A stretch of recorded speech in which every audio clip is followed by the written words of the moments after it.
Okay, வணக்கம். அதாவது இன்றைக்கி வீடியோ செய்ய விட மாட்டாங்க, ஃபோனு கெட்டு போகுது. அதாவது நியாயம் உள்ளவங்கன்னா பொய் சொல்ல, அதாவது தர்மம் இல்லாமல் நடந்துக்கலாம்னா அவங்களுக்கு ஏன் பயம்? என்னத்துக்கு பயம்? யார் செஞ்சு விடா யார் செஞ்சு விடலன்னு கூட எனக்கு தெரியாது. அப்புறம் எங்கள் அப்பா கூட இருக்கும்போது இந்த கட்டிச்சு கூட்டுங்க என்ன சொல்கிறல, இதுங்க திருடுங்கன்னு ஆடி இவங்களாம் ஓடிடுவாங்க, என்ன அடி வாங்கணும்.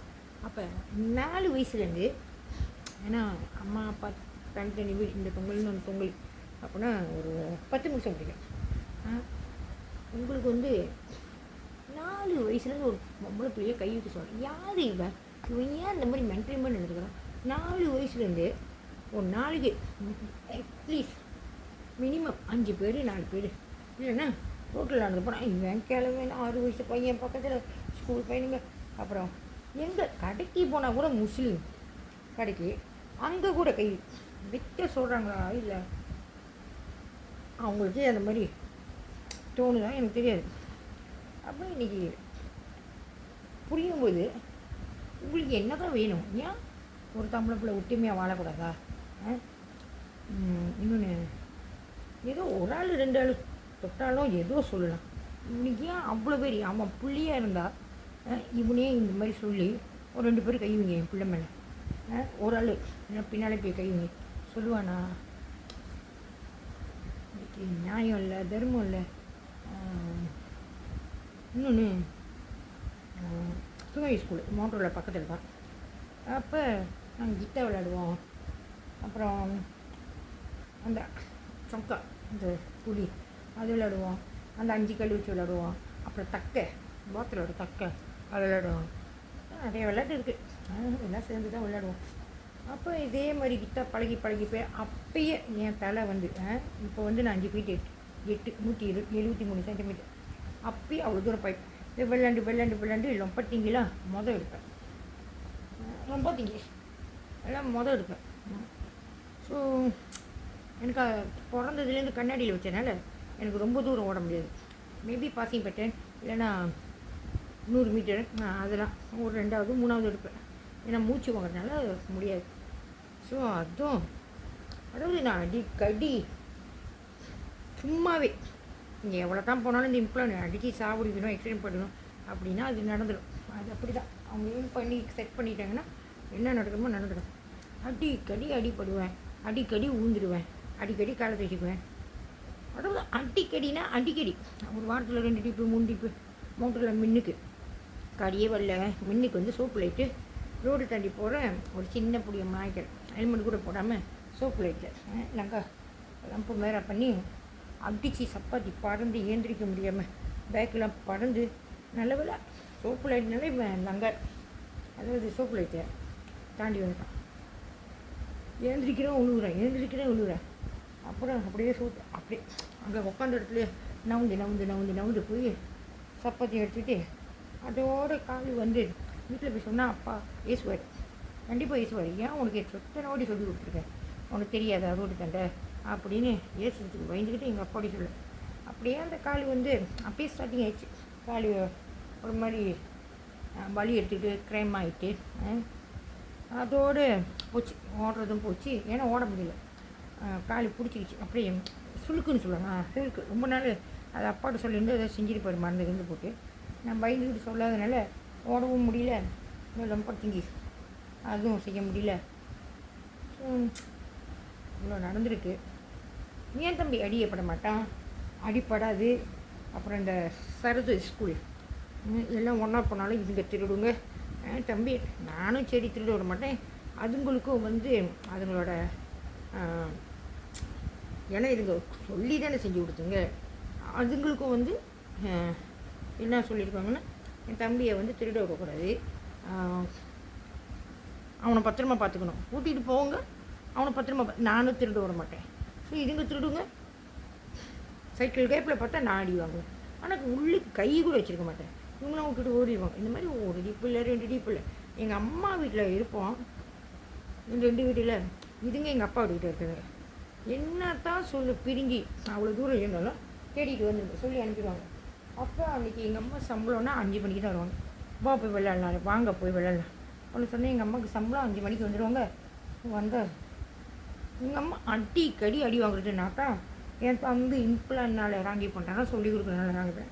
அவனை அடிக்க முடியாமல், அதாவது நான் ராங்கி பண்ண மாட்டேன். ஸோ ராங்கி பண்ணதில் வாட்டுக்கு 1 டிப்பு 2 டிப்பு சும்மாவே அடிப்பாங்க. ஸோ இவனை ராங்கி பண்ண வச்சு இம்ப்ளான் வழியாக ரூம்புக்கு பூந்து குதிச்சு முன்னுக்கு வர்றது, இவங்க அடிக்க போவாங்க. எங்கள் அம்மா பைக்கிறது ஆரஞ்சு டியூப்பு மிளக்க மாதிரி ஜாடி குச்சி விளக்க மாதிரி.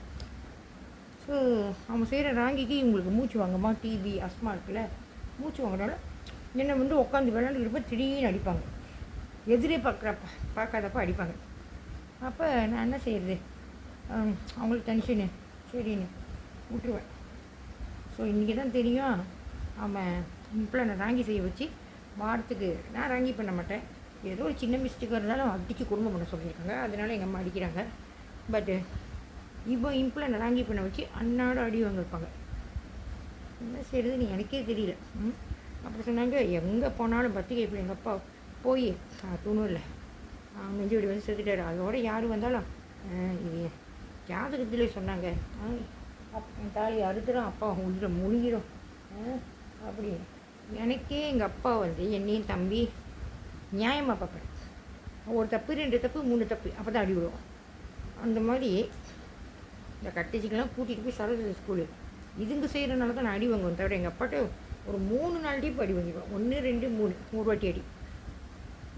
இவனுங்க வந்து அதான் தப்பு பண்ணால் பார்த்துக்கணுமே. ஸோ இதுங்கனால அடி வாங்குறது. அப்போ எங்கள் அப்பா நியாயமாக நடந்துக்குவார். அதுவும் இது கூட இதுங்க செய்கிறனால தான். டியூஷன் வீட்டுக்கு போனால் வெளியே மெசேஜில் 40 காசு சின்ன பிள்ளைங்க வெளியே மெசேஜில் வச்சுருக்கீங்க, எடுத்த தப்பா முட்டாய் வாங்கி சாப்பிட்றதுக்கு. டியூஷன் வெளியே எடுத்துகிட்டு நானும் சொல்கிறேன் என் தம்பிகிட்ட போய் முட்டாய் வாங்கி சாப்பிட்லாம் அப்படின்னு. அதாவது டியூஷன் டீச்சர்னா தமிழவங்க ஒட்டு வைக்கிறவங்க. சரி எடுத்துட்டீங்களா, பின்னால் வந்தாங்கன்னா என்ன சொல்லுவாங்க, கஸ்தூரி அப்போ என் தம்பி பேர் ஈஸ்வரன் அங்கே மின்னுக்கு மெசேஜில் உடஞ்ச மெசேஜில் 40 காசு வச்சேன் எடுத்தீங்களா அப்படின்னு. அப்புறம் கொடுத்துருப்போம். சின்ன பிள்ளைங்க 1 2 அப்படி. அப்போ சத்தம் போடாமல் பின்னாலேயே வந்து நாங்கள் முன்னுக்கு போகிறோம், பின்னாலேயே வந்து இல்லை உண்மையிலேயே வந்து இவங்களுக்கு நல்ல எண்ணமாக இருந்தால் இவங்க ஏன் பின்னால் வந்து அங்கேயே கேட்டிருந்தால் கொடுத்துருப்போம். ஆமாம் டீச்சர் நாங்கள் தான் எடுக்கணும். பின்னாலேயே வந்து சத்தம் போடாமல் எங்கள் அப்பா வந்து வெளியே வராது. அதாவது என் தம்பிக்கும் தெரியும் நான் முட்டை சாப்பிட்ல. உங்கள் மகள் தெரியுமா மேசையில் டியூஷன் படித்து கொடுக்குறதுக்கு 40 காசு வச்சேன். வெளியே மேசையில் உடஞ்ச மேசையில் வச்சேன். ஆனால் இவங்க சொன்னது வந்து மேசையில் காசு வச்சுருந்தேன் திருடிட்டு வந்துடுச்சு. நான் என்ன உங்கள் அவ்வளோ மாதிரியே பிடிச்சிருந்தேன், உங்கள் பர்ஸ்லேருந்து எடுத்துனேன். ஸோ எங்கள் அப்பா பிடிச்சிக்கிட்டு அடி வச்சு வாங்கிட்டேன். எங்கே போனாலும் அப்படி தான். எங்கே போனாலும் ஸ்கூலில் கூட நாய்கர டீச்சரோட மித்த டீச்சரோட இந்த மியூசிக் டீச்சரு அதாவது ஸ்கர்ட் போடுவாங்க, முட்டிக்கு கீழே ப்ளவுஸ் போடுவாங்க, ரெக்கார்டிங்கு. ஸோ இவங்க போகிறாங்க, அதாவது கிளாஸ் முடிஞ்சு போகிறாங்க. ஒரு ஜிப்பு பஸ் மாதிரியே என்னமோ தெரியல, சின்ன பிள்ளைல ஞாபகம் இல்லை, வச்சுட்டு போயிட்டாங்க. அதுக்கும் போட்டி போட்டு எடுத்துகிட்டு வந்து ஃபுல்லு காசு ஒன்றுமே இல்லை. வெளியே போய் திறந்து பார்க்குறேன் வராண்டால ஸ்கூல் கிளாஸ் வெளியே. அதாவது ஒன்று வந்து உண்மையாலே நடந்து உண்மையாலே நான் எடுத்து அப்புறம் அவங்க வந்து தேடி அந்த மாதிரி நடக்கிறது வந்து நார்மலாக நடக்கிறது. அதாவது டயப்பாக இருந்தாலும் எப்போதுமே நார்மலாக தான் இருக்கும். டீச்சர் திருப்பி வந்து கேட்டேன், பர்ஸ் தொடர்ந்து பார்த்துக்கிட்டு இருக்கேன், ஒன்றுமே இல்லை, உள்ளுக்கு ஒன்றுமே இல்லை, பார்த்துக்கிட்டு இருக்கேன், காசு ஒன்றுமே இல்லை. அதான் ட்ராப் பண்ணியிருக்காங்க, அதனால தான் காசு வைக்கல. டீச்சர் திருப்பியும் வந்திருந்த மியூசிக் டீச்சரு வந்து என் பர்ஸ் வச்சுருந்தா காணும், யார் எடுத்தாங்க அது சொல்லலாம். நார்மலாக இருந்தாலும் எனக்கு எப்போதுமே ட்ராப் தான். ஸோ எப்போதுமே அப்படி செஞ்சுருந்தா கூட நார்மலாக நினச்சிப்பேன். இவங்க வரவே இல்லை நான் கிளாஸுக்கு தேடிட்டேன். ஸோ கொடுத்த டைமிங்கில் கிளாஸில் உள்ள பிள்ளைங்களாம் எப்படி கொடுத்த டைமிங்கில் டீச்சர் பஸ்ஸை காணும், மியூசிக் டீச்சர் பஸ்ஸை காணும். அவங்க வந்து சொன்னால் தானே டீச்சர் பஸ் காணும். அப்போ ட்ராப் பண்ணியிருக்கீங்க. ட்ராப் பண்ணி அதாவது தப்பு பண்ணுறவங்களோட தப்பை தூண்டி விடுறவங்களுக்கு தான் தண்டனை கூட. ஆனால் என் கேஸில் அந்த மாதிரி இல்லை, இவங்களே ட்ராப் பண்ணுவாங்க. அதாவது அப்போ புரியாட்டினாலும் இப்போ மியூசிக் டீச்சருக்கு கிளாஸ்க்கே வழியா இதுங்கெல்லாம் எப்படி அவ்வளோ 5 நிமிஷத்தில் பர்ஸை காணும் டீச்சர் மியூசிக் டீச்சர். ஸோ அது தெரிஞ்சிருச்சு, இவங்க சொல்லிட்டாங்க 5 நிமிஷத்தில் எல்லாம் தேடுங்கன்னு. அப்போ இம்ப்ளான் வழியாக அவங்களுக்கு தெரிஞ்சு தான் அந்த புதுசு அங்கே இருக்கும், நம்ம எடுப்போம், இம்ப்ளான்ட் செய்யும், அதை நான் எடுப்பேன். என்னைக்கு வந்து ஒரு பிள்ளைய ஏழைப்பட்ட பிள்ளைய அந்த காசு கஷ்டம் அந்த மாதிரி இங்கே இம்ப்ளான்ட் போட்டு உங்களுக்கு தெரியும், நான் கண்டிப்பாக 100% எடுப்பேன். அதாவது நான் சொன்னேன் அது செய்வது வந்துட்டு அந்த இம்ப்ளான்ட் வந்து எது சொல்லுது நம்ம செஞ்சு தான் ஆகும். அது சொன்னிச்சுன்னா நம்ம செஞ்சு தான் ஆகும். இன்னைக்கு வந்து ஒரு பிள்ளைய இம்ப்ளான்ட் போட்டு தூக்கு அடிக்கணும்னு பார்த்தீங்களோ அன்றைக்கி நான் தோற்று வரல, நீங்கள் தான். ஏன்னா இன்றைக்கி இம்ப்ளான்ட் பற்றி எல்லாமே தெரியும். இந்த இம்ப்ளான்ட் வந்து அவங்க என்ன வந்து நம்மளை செய்ய வைக்கிறாங்களோ அவங்க நிப்பாட்டுற வரைக்கும் நம்ம நிப்பாட்ட முடியாது. சின்ன பிள்ளை பண்ணி ஒன்று உங்களுக்கு வந்து எதுக்கோ ஒன்று என்னைய பாய்க்கணும்னா டேரெக்டாக பச்சிருங்க, உண்மையாக பச்சிருங்க. அதை விட்டுப்பட்டு இது அது திருட்டு பழி ஆம்பளைங்களை கையை வீசுது என்ன பழக்கம்? 4 வயசுலேருந்து எப்போ பார்த்தாலும் ஆம்பளைங்க கை. அப்போ நீங்கள் என்ன ஹெச்ஐவி பரவி விட்ருக்கீங்களா? ஹெச்ஐவியை பரவி விடுறதுக்கு என்னை விட்டுமா பார்க்குறீங்களா? அப்புறம் என்னை பிடிச்ச இம்ப்ளான்ட் தமிழனால் சீன நம் எந்த கெட்ட வீச்சில் ஏசலாமா இருக்குது. அவனுக்கு அவ்வளோ வெறி. அதாவது அடிக்கணும்னா கொஞ்சம் கூட பாவ முடியும் பார்க்க மாட்டான். பொம்பளை பிள்ளை அடிக்கிற மாதிரியோ மூக்கில் வாயிலெல்லாம் ரத்தம் வர மாதிரி. அதாவது இங்கே திருடுங்க, நான் மாட்டிக்குவேன், நான் திருடவே மாட்டேன், அந்த மாதிரி அடிக்க சொல்லுவாங்க. இப்போலேருந்து இல்லை அப்போலேருந்து. அதுவும் அப்பா இல்லைன்னா அது பெருசாக நடக்கும். என்னதான் எங்கள் அம்மா கூட இருந்தாலும் தேடிக்கிட்டு வந்துடுங்க, அனுப்பிவிடுவாங்க. அப்போ சொன்னாலும் எங்கள் அம்மாவுக்கு 5 மணிக்கு மேலே முடிக்கணும், நீங்கள் சம்பளமாக செப்பாங்க அனுப்பிவிட. அப்போ மொதல் ஆரம்பிக்கும் புள்ளி பற்ற வச்சுக்கிட்டுங்க 5 மணிக்கு வந்துடுவாங்க. சம்பளம் போட்டு எப்போதுமே 7-8 ஆகும். அப்புறம் நீங்கள் உங்கள் கூட வரலன்னு கொஞ்ச நேரம் வா, நான் சொல்லிட்டேன் வரவே மாட்டேன். உங்களால் அடி வாங்கி நீங்கள் செய்கிறதுக்கு போதும்ப்பா. எங்கள் அம்மா 5 மணிக்கு வந்துடுவாங்க, நான் வேலை ஒன்றுமே செய்யலை. 5 மணிக்கு வருங்க. இதுங்க என்ன செஞ்சு எப்போயும் பசமடம் போடும். எங்கள் அம்மா ஏதாச்சும் கேசட்டு, சோகமான கேசட்டு, சாமி முருகர் பாட்டு தான் ரொம்ப கேட்பாங்க. ஏன்னா அவங்க தம்பி 12வது தம்பி டவுன் சீட்ரு ஏனக்காடு. ஸோ இஷ்ட தெய்வமாக முருகர் கும்பிடுவாங்க. அப்போ இவங்களுக்கு ஏதாச்சும் பாட்டு வாங்கிட்டு சொன்னாலும் இல்லை சினிமா பாட்டு அழுகுற பாட்டு மாதிரி தோல்வியில் அன்பு, அதாவது புருஷன் தோல்வியில் காதல் தோல்வினா காதல் தோல்வியில் சுற்றிட்டு போய்ட்டு சோகமாக பாட்டு கேட்பாங்களே அந்த மாதிரி. அப்போ சம்பளம் போட்டால் நானும் ஏதாச்சும் அப்போ இந்த பணக்காரன் டிங் டாங் அந்த பாட்டு ஒரு சம்பளத்தில் இன்னொரு நிறைய பாட்டு வாங்கி வச்சுருப்பேன். அதில் ஒன்றுன்னு மாரியம்மா அந்த பாட்டு ராமராஜன் பாட்டு கனகா. அப்போ அந்த பாட்டு வாங்கிட்டு வந்தேன். சரி பரவாயில்ல நம்ம ஆடுவோம் அப்படி சொல்லிட்டு ஒரு பச்சை பாய் எங்கள் வீட்டில் இருக்கும், பிளாஸ்டிக் பாய். அதை போட்டு வெளியே பப்பாயா மரம் வச்சுல பப்பாளி மரம் அந்த இலையெல்லாம் எடுத்துகிட்டு வந்து பிச்சு போட்டு தலையில் பானையை வச்சுக்கிட்டு அந்த பாட்டை போட்டுக்கிட்டு ஆடிக்கிட்டே இருக்கும். என் தம்பி அப்படியே ஜேம் ஆகிட்டேன். ஒரு அரை மணி நேரம் வைங்களேன், 5 மணிக்கு தானே வருவாங்க, அப்புறம் வாங்கிட்டு வேலை பார்த்துக்கணும். என் தம்பி ஆடிக்கிட்டே ஜேம் ஆகிட்டான். ஏன்டா வரல? அது சைட்டில் பார்த்து வாடா கால் சுடுதுடா. அதாவது அந்த பாயும் அந்த பப்பாளி மரமும் நெருப்பு மாதிரி. இங்கிட்டு கூப்பிட்டு இங்கிட்டு பார்க்குற சைட்டை பார்த்துட்டு இதுங்க யாரையும் காணும். இந்த கட்டிச்சு கூட்டம் 4 பேரும். அதாவது இதுங்க அப்படி தான் டைமிங் கணக்காக சொல்லி அனுப்புகிறாங்க. நான் சொல்கிறேன் 5 மணிக்கு எங்கள் அம்மா வந்துடுவாங்க வீட்டு வேலை செய்யணுன்னு. இதுங்க வந்து ஒரு அரை மணி நேரத்தில் திரும்பி பார்க்குறேன், ஏன்டா ஜெயமாக இருக்கான் இதுங்களும் ஓடிச்சுன்னு எங்கள் அம்மா நாக்கல்ல உட்காந்துக்கிட்டு காசுலாம் எண்ணிக்கிட்டேன். ஸோ டைமிங் பார்த்து அனுப்பி, அதாவது அவனை அடிக்க மாட்டாங்க, வீட்டு வேலை என்னோட தெரிஞ்சு தான் டைமிங்கோடு அனுப்பி. அதாவது இந்த ப்ராஜெக்டில் என்னோட வழி நடத்துறதுல உங்களுக்கு உண்மையாலே என்ன சுத்தம் இல்லை, ஜெயிக்கவே விடக்கூடாதுன்னா ஒன்று நாமளாக என் வாழ்க்கையை வாழ விட்டுருக்கணும். மித்த பிள்ளைங்க மாதிரி வாழ்க்கையும் கல்யாணம் பண்ணியும் இல்லை ஆசன் போய் எல்லாம் அப்படிங்கிற சாப்பிட்டு டியூட்டி செஞ்சுட்டு போய் படுப்பாங்க. ஆனால் எனக்கு மட்டும் சோவிங் கிளாஸில் கூப்பிட்டு இந்த வைடிஜின் போத்த பின்னுறது பொம்மை, அப்புறம் பேச்சு ஒர்க்கு செய்கிறது, தூங்கி விட மாட்டாங்க. அப்புறம் டீ டைமுக்கு விளையாட விட மாட்டாங்க. இந்த ரிசைக்கிளிங் சரிங்க பாட்டுக்கு நீ விட்டுக்கலான்னு யார் உங்களுக்கு சொல்லி கொடுத்தா? அடிமையாக வச்சு பாய்க்கணுன்னு யாரோட ஆரான் உங்கள் பிள்ளையா இல்லை உங்கள் சொத்தா? இல்லை நீங்கள் சாப்பாடு போட்டிங்களா சின்ன பிள்ளையிலேருந்து? நீங்கள் கஷ்டப்பட்டீங்களா? கஷ்டப்பட்டு பெச்சால ஏறி எங்கள் அப்பா கூட சம்பாரித்து கொண்டு வந்து சாப்பாடு போட்டிங்களா? நாங்கள் பாட்டுக்கு நாங்கள் உழைச்சி நாங்கள் சாப்பிட்டுட்டு இருக்கோம். அந்த இதில் வந்து எங்கள் அப்பாவையும் கொண்டுட்டிங்க. அதாவது கொண்டா தான் எங்கள் அப்பா இருந்தால் எவ்வளோ நேரமாக இருந்தாலும் ஸ்கூலில் கொஞ்சம் லேட்டாக வந்தாலும் வந்துடுவார். 2 பற்றியும் ஒரே மாதிரி பார்ப்பார். நீங்கள் என்ன செஞ்சீங்க? நாங்கள் படிக்க வைக்கிறோம். அதாவது நார்மலாக எங்கள் அப்பா சொன்னது நார்மலாக நார்மல் ப்ரைவேட் கிளினிக்கில் ஒரு நர்ஸாக இருந்தாலும் பரவாயில்ல, படிக்க வைக்க டீச்சராக இருந்தாலும் பரவாயில்ல, கிண்டர் டீச்சரு பிள்ளைங்களை படிக்கணும் அப்படி சொன்னோன்னே இவங்களும் ஒத்துக்கிட்டாங்க. ஒத்துக்கிட்டு தான் எங்கள் அம்மாவை அடிக்கிற மாதிரி அடிக்க மாட்டேன் நடித்தாங்க என் கண்ணு முன்னுக்கு.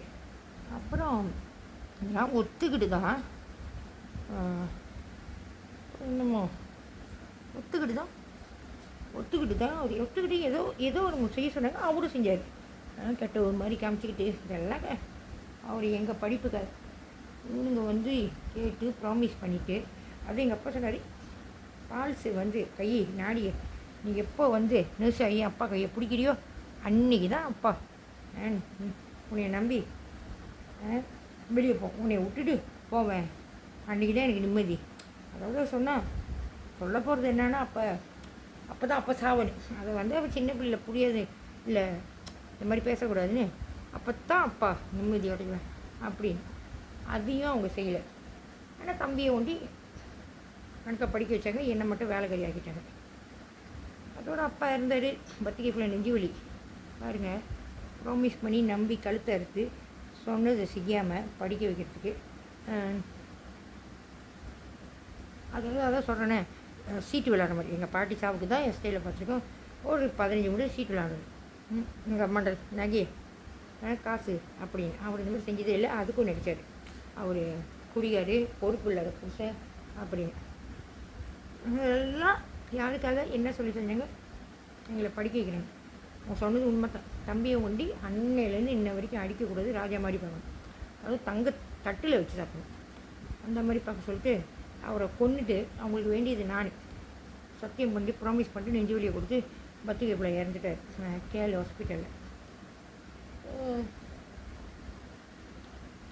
அப்புறம் அது முடிஞ்சு இந்த கிறிஸ்டின் வீட்டுக்கு காஜாங்க போயிட்டோம். எங்கள் பெரியம்மா பழம் துரியா மரம் அங்கே போய்ட்டு அங்கேயும் அப்படி தான் கொடுமை வீட்டு வேலை இப்படியே ஓடிக்கிட்டு இருந்துச்சு. எனக்கு தான் எல்லாம் கொடுமையாக தூங்க முடியாது, எழுந்திரிக்க முடியாது, எல்லாமே எனக்கு தான். அவன் ராஜா மாதிரி தான் அங்கேயே இருந்தான். அப்படியே இருந்து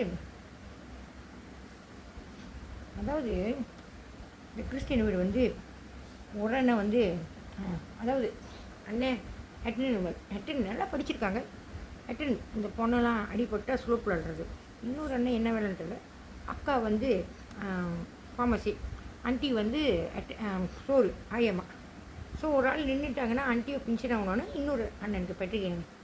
சரி, எங்கள் அப்பாவை சாவடித்தவங்க இவங்க வெறும் ஹாஸ்பிட்டலில் வேலை செஞ்சவங்க. பால் யூபர்ட் பேரா வெறும் ஹாஸ்பிட்டலில் அட்டெண்டன்ஸ் வெறும் ஆர்எஸ் சோப்பு பெல்ல மோட்டர் வந்து படிக்க வைக்கிறேன்னு கூட்டிகிட்டு போயிட்டு வீட்டில் பார்த்தா டெக்ஸி வேறு இருக்குது. எங்கள் அப்பா இறந்து ஒரே மாதத்தில். ஒரு டவுட்டு யாருனால செத்தாங்கன்னு தெரியல, ஆனால் இவங்க ஒரே மாதத்தில் இதெல்லாம் கிடச்சோன்னே எனக்கு ஒரு டவுட்டு தான். அப்புறம் போக நிறைய பேத்துக்கு எல்லாம் கிடைக்கல. அப்போ எனக்கு தெரிஞ்சிச்சு எங்கள் அப்பா செத்தோன்னே ஒரே மாதத்தில் வேலை மாதிரி டெக்ஸி ஓட்டுறது ஆரஞ்சு மோட்ரு. கொஞ்ச நாள் சென்று எனக்கு தெரிஞ்சிச்சு பெட்ரிக்கணுன்னா டெக்ஸி எடுத்துட்டாரு. சரி எங்களை வச்சு படிக்க வைக்கிறேன்னு சொல்லிட்டு ஏமாற்றிட்டேன். அதாவது என் தம்பிக்கு அது நடக்கலை, எனக்கு நடந்துச்சு. படிக்க வைக்காமல் 3 மணிக்கு எழுப்பி போடுறது கிறிஸ்டின் வீட்டில் தாமன் மேலே. அவங்க வீட்டில் தான் மொதல் ஐசி எனக்கு எடுத்து கொடுத்தாங்க. ஹில்டன் ஆட்டோ கிட்ட ஸ்டாண்டர்ட் செட்டு பக்கத்தில் ஐசி ஆஃபீஸில் அவங்க தான் முதல்ல எடுத்து கொடுத்தாங்க. அப்போ 3 மணிக்கு எழுப்பி விடுவாங்க. எல்லாம் வச்சு 3 மணிக்கெலாம் எழுப்பி விட்டு 3 பேர்த்துக்கு பெரிய பானை, இவ்வளோ பெரிய பானை, இவ்வளோ பெரிய பானை 3 பேர்த்துக்கு சுடு தண்ணி போட்டு எல்லாம் யூனிஃபார்மாக அயன் பண்ணி எல்லாம் என் தம்பியை கிளப்பி அப்புறம் பசாப்புறம் போய் அங்கே உள்ளே காஞ்ச அதாவது அள்ளி போன தக்காளி வெங்காயம், ஏன்னா ஆண்டி நாசிரியமாக செஞ்சு கொடுப்பாங்க, அது வைக்கணும். எல்லாம் செஞ்சு சமைச்சி தோசை செய்ய கற்றுக் கொடுப்பாங்க, சட்னி செய்ய தேங்காய் சட்னி செய்ய கற்றுக் கொடுப்பாங்க ஆண்டி. ஸோ அது இருந்தால் செய்வேன். அப்போ நாசிரியமாக செஞ்சு கொடுத்தாலும் போய் விற்றுட்டு வருவேன். ஸோ இப்படி தான் பசாப்பூருங்களை போய் வெங்காயம்லாம் கொடுக்கணும்.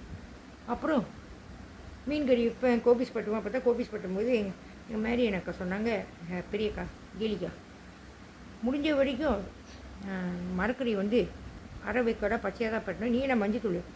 அப்போ எனக்கு புரியாட்டினா இப்போது மஞ்சத்தூளுக்கும் அரவைக்கடைக்கும் சம்மந்தம் இல்லை. அப்போ அதாவது இவ்வளோ வேலையை செஞ்சு ஸ்கூலுக்கு ஓடுவேன். இடத்துல மணி அடிச்சிடும். வீட்டு பாடம் கூட செய்ய முடியாது. டைமிங் வந்தும் கூட்டி மாப் பண்ணி எல்லாமே செய்யணும் எல்லாமே. ஆனால் என் தம்பிக்கு அந்த மாதிரி இல்லை, எதுவுமே இல்லை, வேலையெல்லாம் ஒன்றுமே இல்லை. தூங்க நேரத்தில் ஸ்கூல் விட்டு வந்து சாப்பிட்டு தூங்குவான்,